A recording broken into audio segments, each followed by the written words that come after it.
Yes, guys, welcome back to Grey Talks Wrestling. Hope you're all keeping well. Smash that like button, subscribe, really appreciate everyone that has done so already. I know this is coming out a bit late, but you know what they say, lateness is greatness. Don't know who says it, but sounds pretty good, so I'm going to roll with that. This whole Monday Night Raw is surrounded the Judgment Day. This is the whole Judgment Day story tonight, and I dug it. I loved it. I don't know about you. Let me know down below what you thought about the Judgment Day show, because we might as well just call it the Judgment Day show tonight, because it's pretty much what it was all about. But what was not to love? Judgment Day, one of the best factions around currently. Let's have it right. You got Mummy, Rhea Ripley, the world champion. You got Dominic, Dirty Dom Mysterio, the North American champion. You got Senior Money in the Bank, Damian Priest, and the demon himself, Finn Balor. And JD McDonough on the outside, looking to try and sneak his way in. I've got a suspicion that this geezer is going to be a part of the Judgment Day very, very soon, and he would fit like a glove, like Ace Ventura used to say. Anyway, this is Grey Talks Wrestling, if I didn't say that already, and let's talk about Monday Night Raw. Kicks off, Judgment Day in the ring, and where is Finn? It's all this about this dissension within the Judgment Day. Finn Balor, Damian Priest, not happy with each other, and you can understand why. They've had some bad times at the moment, especially Finn. It's not going well for Finn. Everyone else is holding gold, holding something, holding a briefcase, and Finn has got nothing. He has nothing, and you can understand why he's a bit upset at that. But he's got a match tonight with Cody Rhodes, and that's the most important thing. But that Finn is nowhere to be seen at the beginning, and the Judgment Day are in the ring, and they're like, where is Finn? Out comes JD McDonough. He has a message from Finn Balor, and they're like, why are you bringing this message? Where the hell is Finn? Get him out here now. No Finn Balor. JD's like, yeah, we've got to concentrate on Cody and Sammy tonight and take them out. That is what the Judgment Day should be concentrating on. That is the message from Finn. Out comes Sami Zayn, attacks JD, and we've got a match, ladies and gentlemen, a pretty damn good match to kick off Monday Night Raw. JD McDonough versus Sami Zayn. And what was not to love about this match? Probably the only thing that I didn't love was JD McDonough taking a loss. Maybe he could have found a way to beat an injured Sami Zayn. Thought that should have happened, but it didn't. Sami Zayn gets the win, even with Finn Balor appearing out of nowhere, trying to get involved. And the Judgment Day weren't happy about that. Like, he can come out and help them. He can come out and help JD, but he can't come out when they're calling him and saying, what's going on, man? Why can't we talk? But they do have a little bit of a discussion later on in the back, and things are sorted out, and it seems all happy days before the match against Cody later on in this show. Chelsea Green. I'm a big fan of Chelsea Green. Met her personally. Lovely lady. And she needs a tag team partner. Adam Pearce, looking like he was going to strip her at the belts. How dare you take them away from her? How dare you? I agree with what she's saying, man. And it's probably the best thing for the titles. Like, find someone else to team up with her. And a partner is found pretty quick. Piper Niven, or Doudrop, some of you might remember her as. Now, never a big fan of Doudrop. Piper Niven was okay. Viper on the indie scene over here in the UK did bits. She was awesome. If we can get that girl back, then yeah, they can do bits as a tag team champions, no doubt. I'm looking forward to seeing where this goes, because she's a beast in the ring. No offense to her size or anything. She is just that damn good. She really is. So just give her a chance and let's see what she can do with this. It could be quite entertaining. I did enjoy all the whole thing that's going on at the moment with Imperium and the Alpha Academy. Gunther and Chad Gable look like they're going to be squaring off for the IC title, and they had a couple of matches back to back here to build up to that match, and they did a pretty damn good job of it, in my opinion. Starts off with Chad Gable, well, Gunther's out ringside on the table, barking about like he's going to be the longest reigning Intercontinental Champion. No one's going to take it away from him. He's going to be the greatest Intercontinental Champion of all time, and I don't see why he shouldn't be. I mean, how long ago was it? Honky Tonk Man, he is the longest reigning Intercontinental Champion. Behave.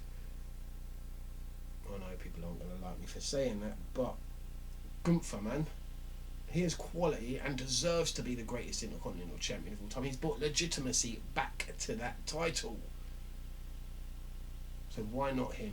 It's the right time, right opportunity, but he has got a bit of a test ahead of him, because he's going up against Chad Gable.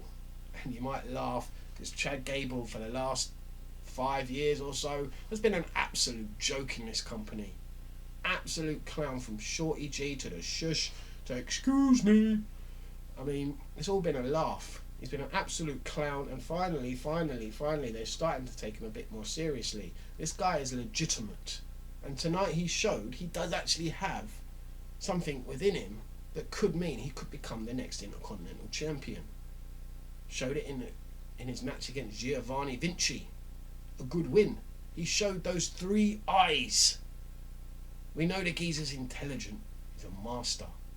He's Master Gable. He's got a master's degree. I don't know exactly what in, but he's got to be fucking intelligent to get one of them, trust me. He's got the intensity. We know that. You've got to be pretty intense to go into the Olympics and be a wrestler there. We know what that takes. Well, we don't all know. Kurt Angle knows. The originator, the goat of the 3 eyes knows. Right? I think he'd agree that he has intensity. And he has integrity. Of course he does. Of course he does. Look at him, he's Chad Gable. He might not be the size of a Kurt Angle. That's probably the only thing letting him down. That Shorty G thing, always going to be around. He is quite a short geezer, but that intensity, that intelligence and integrity, the 3 eyes, I believe, could take Chad Gable to Intercontinental Gold. And why not? Why not Chad Gable? Someone's got to take the title off of Gunther at some point. I just don't want it to be until Gunther hits that point. You've got to get over that line. So supposedly the match is next week, so sorry Chad, sorry mate, but you're really impressing me, I've got to say. Even impressed with the Gunther Otis match. Sign me up for that. That was fucking awesome when they announced that. I was like, sign me up, let's put that on now. That was a pretty damn good match in my opinion. What was not to love? The feats of strength, Gunther with the powerbomb, finishing off Otis, and then Chad Gable getting into the ring, hitting a German suplex on Gunther. That's right, he Germaned him. How about that? Auf Wiedersehen, Gunther. Do you know what I'm saying? Anyway, German suplex, and that just builds up the match now, making us think that Chad Gable actually stands some sort of a chance. Now Drew's in the back having an interview, and they're asking pretty much, Drew, what's next for you now? I mean, we've lost every title shot, we're running out of ideas for you. Let's just stick you in a fucking tag team with Riddle. They literally have nothing else for the geezer. And it's probably the best thing they could come up with, really. A tag team with Matt Riddle. They're going to go nowhere. Let's have that right. Nowhere near the tag team titles for a very long time. I can't see it happening. I'm sorry, I can't see it happening. They had a decent showing against the Viking Raiders and a little bit of a tease for a match next week against the New Day. Xavier Woods looking like Bob Marley now with those dreads. The jamming. I hope you like jamming too. Anyway. Yeah, so they're having a match next week. And who cares? The New Day versus Matt Riddle and Drew McIntyre. Nobody cares. It's going to be a bad match. I'm sorry, I'm not looking forward to that. The only highlight of this whole thing was Cole coming up with a name for Drew and Matt Riddle. The Highlanders. Love it. Love it. Cole's creative, man. Just keep it coming. Anyway, Nakamura and Seth Rollins, that whole thing. That whole shebang. Nakamura has a face-to-face interview with Michael Cole. How many times have they done that in the past? Like, actually have someone in the ring interview. And it didn't last very long, because here comes Seth Rollins and Michael Cole just runs out the ring. As soon as he sees Seth Rollins walk into the ring in my mother's neck curtains. What the hell is he wearing? Every week it's something more ridiculous. How can you take him seriously when he dresses like an absolute fucking clown? I'm sorry. You can't. Nor can Nakamura. I can't blame him for kicking his head off again. I can't.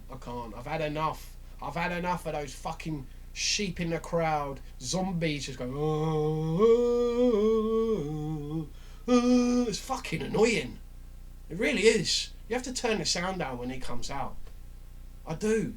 because it just drones on and on and on.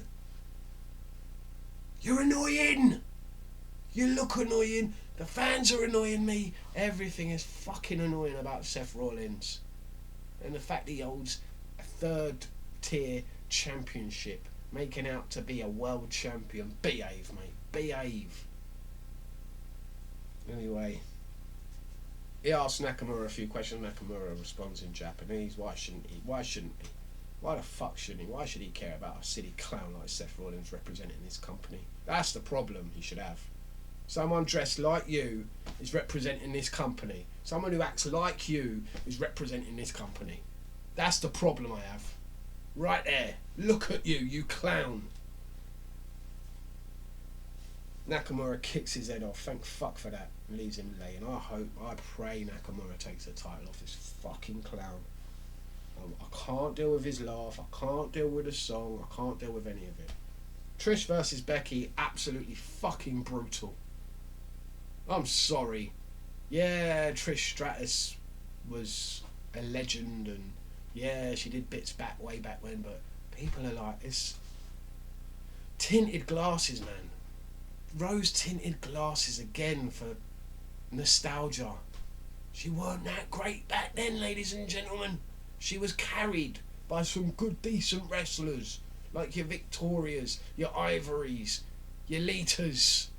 Trish Stratus sucked balls, literally, to get to where she got.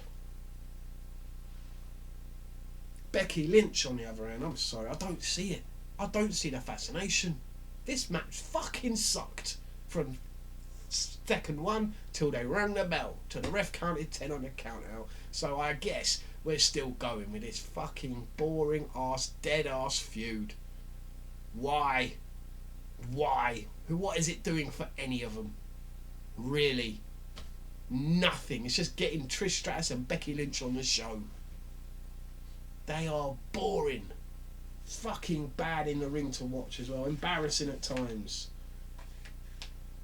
And then we get to the main event. Actually decent main event. Cody versus Finn.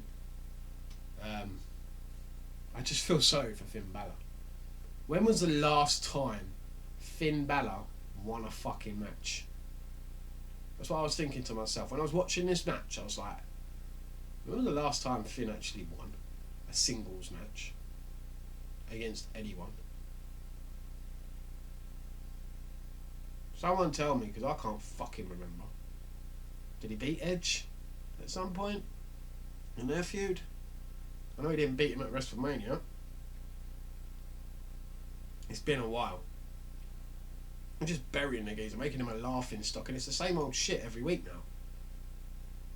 Damian Priest comes out, throws the kick briefcase in the ring, miscommunication, Finn gets hit with the case somehow and loses the match. At least afterwards they made him look a bit stronger by beating the absolute living shit out of Cody and Sammy.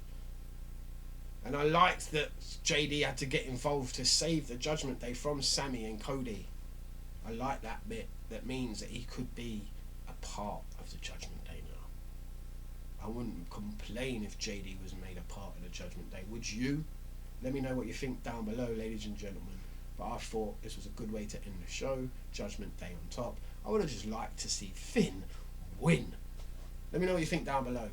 Anyway, thanks for watching if you have done this far. I really do appreciate it. Smash the like, subscribe, stay safe, stay lucky. Peace.